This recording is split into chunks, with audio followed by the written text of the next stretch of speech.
சென்ற வகுப்பில் தடை செய்யப்பட்ட வியாபார முறைகள் என்ன என்பதை பார்த்தோம். முதலாவதாக வெள்ளிக்கிழமை இரண்டாவது அதானுக்கு பிறகு விற்பதும் வாங்குவதும் கூடாது என்பதை விரிவாக பார்த்தோம். அதில் இரண்டாவது அதான் என்பது நடைமுறையில் உள்ள அமைப்பை வைத்து நாம் குறிப்பிடக்கூடியது. இரண்டாவது தடை செய்யப்பட்ட வியாபாரம் ஒரு பொருளை அல்லாஹ்வுக்கு மாறு செய்கின்ற விஷயத்தில் அதை பயன்படுத்துகிறவருக்கு விற்பது. ஒருவர் ஹலாலான பொருளாக இருக்கும், ஆனால் பயன்படுத்துகிற நோக்கம் அல்லாஹ்வுக்கு மாறு செய்வதாக ஹராமாக இருந்தால் அவருக்கு அந்த பொருளை விற்பது கூடாது என்பதை பார்த்தோம். அதே போன்று சகோதர முஸ்லிமின் வியாபாரத்திற்கு எதிராக வியாபாரம் செய்வது கூடாது. ஒருவருடைய வியாபாரத்தை வீழ்த்துவதற்காக வேண்டி அவருக்கு எதிராக வியாபாரம் செய்வது கூடாது. நான்காவதாக சகோதர முஸ்லிம் வாங்கும் போது அவருக்கு எதிராக வாங்குவது கூடாது என்பதையும் பார்த்தோம். ஐந்தாவதாக ஈனா என்ற வியாபாரம் கூடாது என்று பார்த்தோம். ஈனா என்றால் என்ன? யாராவது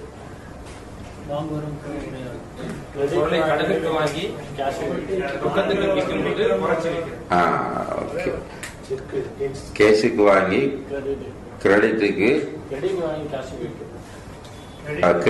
வாங்கி கேஷுக்கு குறைத்து விற்பது. கிரெடிட்டுக்கு வாங்கி கேஷுக்கு குறைத்து விற்பதுதான் ஈனா என்ற வியாபார முறை.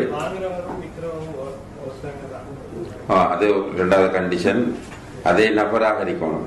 அந்த விற்றவரும் திரும்ப வாங்கக்கூடியவரும் ஒரே நபராக இருப்பது. கிரெடிட்டுக்கு வாங்கி கேஷை கூட விற்கிறது அது உங்களோட வியாபாரம் விரும்பின மாதிரி செய்யணும். அதான் கூடாது. மெயினா கிரெடிட்டுக்கு வாங்கி செக்கை கொடுத்துட்டோ அல்லது வேற ஒரு முறையிலோ கிரெடிட்டுக்கு வாங்கி அதே நபரிடம் கேஷுக்கு குறைந்த விலையில் விற்பது. கூடிய விலைக்கு விற்கிறது கேட்குறீங்களா? அது கூடும். கூடிய விலைக்கு விற்பதாக இருந்தால் அதுல தடை இல்லை. தடை வந்திருப்பது குறைந்த அதுல பாதிப்பு இருக்கிறது. கூடுதல் விலைக்கு சில நேரத்தில் இந்த மார்க்கெட் கூடிடும். அது வியாபாரம் அல்லாஹ் அனுமதித்த வியாபாரத்திற்குள் வரும். ஆறாவது பொருளை தன் வசப்படுத்த முன் அதனை விற்றல் தொடர்பாக விரிவாக பார்த்தோம். அதில் நம்ம கடைசியாக ஏகோபித்த நிலையில் உள்ளது என்ன பொருள்?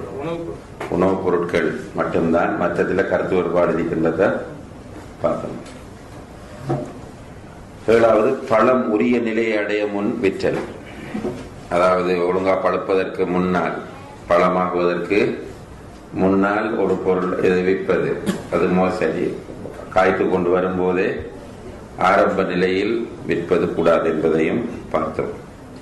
இந்த வியாபாரத்தை இஸ்லாமிய மயப்படுத்த வேண்டும் என்பதுதான் நம்முடைய நோக்கம். இஸ்லாம் ஒரு பூரணமான வாழ்க்கை திட்டம் என்ற அடிப்படையில் எல்லா விஷயங்களும் குர்ஆனும் ஹதீஸும் சொல்லக்கூடிய முறையில் வர வேண்டும்.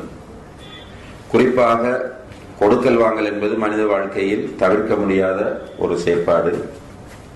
இந்த கொடுக்கல் வாங்கலில் ஹராம் வந்து விடுமாக இருந்தால் அதனுடைய பாதிப்பு வணக்கம் வரைக்கும் வரும். ஹராமான முறையில் நம்முடைய உடம்பில் ஏதாவது நுழைந்து விட்டால் நம்முடைய பிரார்த்தனை அங்கீகரிக்கப்பட மாட்டாது. சில நேரம் இபாதத்துக்களும் அங்கீகரிக்கப்பட மாட்டாது. இன்னமா யதகப்பலுல்லாஹு மினல் முத்தகீன், தக்வா உள்ளவர்களிடமிருந்து தான் அல்லாஹ் ஏற்றுக்கொள்வான் என்ற அந்த அடிப்படையில் சில நேரங்களில் அந்த பிரச்சனையும் உருவாகலாம். எனவே நம்முடைய கொடுக்கல் வாங்கல் இஸ்லாம் காட்டிய முறையில் இருக்க வேண்டும். நம்முடைய கொடுக்கல் வாங்கலில் ஹராம் கலந்துவிட கூடாது என்பதுதான் இந்த பாடத்தை நாம் தேர்வு செய்திருப்பதன் மிக முக்கியமான நோக்கமாகும்.